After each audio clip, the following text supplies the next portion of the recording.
Hi, I want to make a video about a story of something that happened to me in 2015. Also, I want to tell everybody they were wondering why I've been spitting so much. It's because I've been wearing Invisaligners and also a retainer, and I'm not used to it. So I've been spitting a little bit. People are curious why, but I want to get back to my story, and I took my Invisaligner out, so I'm not going to be spitting everywhere. Um, Back in 2015, um, I went to Bangkok, Thailand. I went to the Bumrungrad Hospital. I saw a special on 60 Minutes that it was one of the top hospitals in Thailand. So I went out there to get a hip replacement, and it was an AI hip replacement, which is awesome. I don't think they even have it too many places here in the States. But I went in, and to do it here in the States, it's about 6 months of appointments back and forth, multiple places. In Thailand, I showed up there, and within the third day, I had all my tests done, and I was going to go in for surgery for a AI hip replacement. I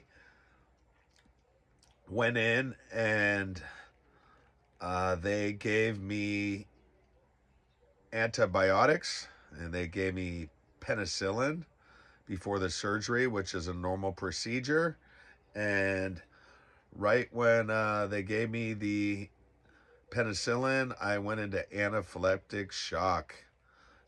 Uh, my head blew up, they said, the size of a watermelon. And um, I died for 8 minutes. I flatlined for 8 minutes, and they had their best doctors in there um, trying to bring me back to life. Well, I flatlined for 8 minutes, and this is what I saw. Um, I went up a tunnel of light, and I was traveling up, and when I got to the top, I was met by two beings. I'm not sure if they were angels or beings or family members. I'm not sure, because that part was kind of like um, muffled. But I traveled up the tunnel of light, and when I got there, it was the best feeling.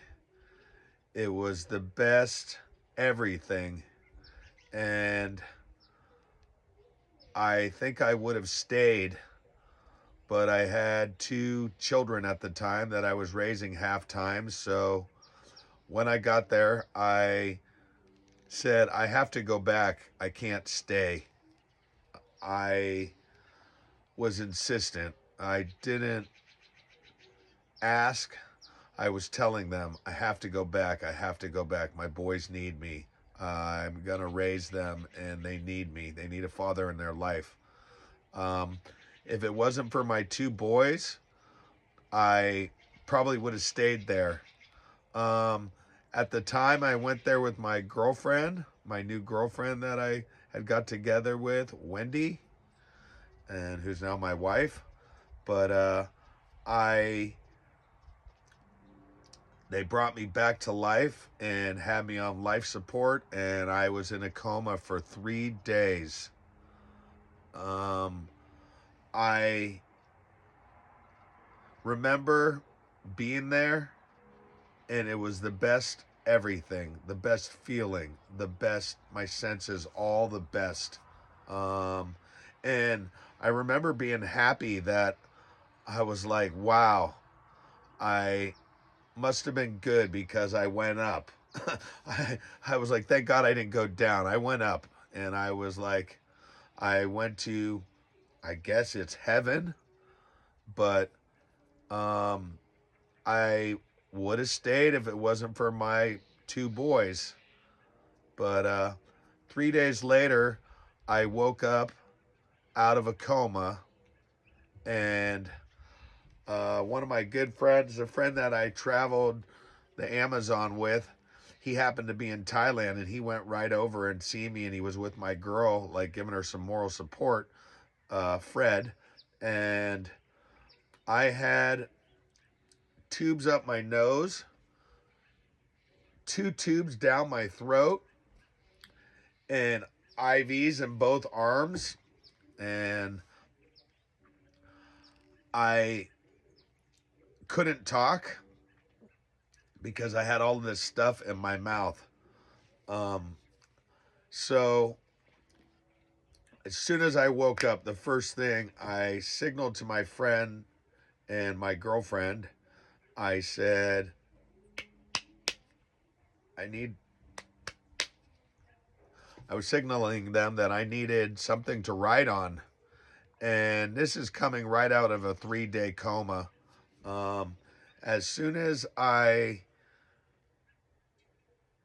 handed me a piece of paper, I wrote down, and I don't know why I wrote this down, but this is what came out from death on the other side. I wrote, I am Buddha. And boy, it wasn't too big over there in Thailand. They were freaking. That is against the law. And if I hadn't been sedated and uh, on anesthesia and everything else, they would throw you in jail. That's like a serious offense. You're not allowed to talk about Buddha at all. But when I came to and was talking to the doctor, she said, "Hey, you cannot say that here. That is a big no-no." And I said, "I'm not the Buddha. I am Buddha consciousness, and I am awake. I'm aware." And I told her, "You are Buddha too." And I said, "We're all Buddha. We're all Buddha consciousness." I had been in Thailand, so maybe that's why I had that experience and said that. I had been going to all the Buddhist temples in Bangkok, and uh, it didn't go too good with the Thai people. They don't even allow that.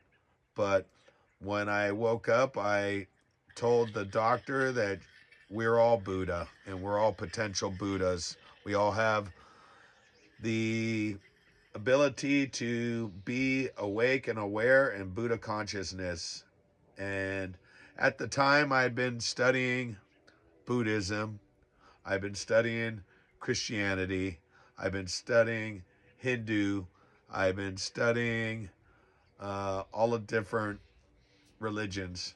Um, I was at a point in my life where I thought all the religions could come together as one religion.